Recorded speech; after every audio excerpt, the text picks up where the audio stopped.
ऋण मुक्ति ये हूँ शेष उपाय। तेरे शुक्ल पक्ष मंगलवार दिन आपण ओटारे गुड़ मिसेकिनी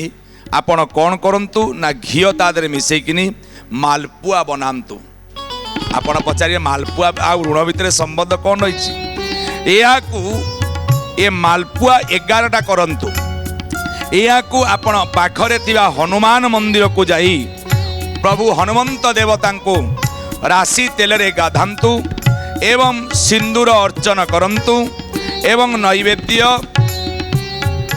आदि करि सारला परे भगवान हनुमंत को 27 गोटी पान गोटा पान अर्पण करंतु 27 गोटी हलदी मिश्रित अक्षत अर्पण करंतु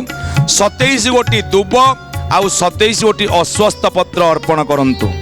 एवं हनुमान मंदिर रे राशि तेल रे 27 दीप महाप्रभु पाखे जलांतु 27 थर हनुमान चालीसा निष्ठार सहित भक्तिर सहित करी आपण जो दुख ऋण आपण नहीं आ ऋण आपण सुझी पारु नांती आपण के पैसा नहीं पैसा दौनी ता ना गोत्र सब आपण भगवान हनुमान पाखे कहिबे।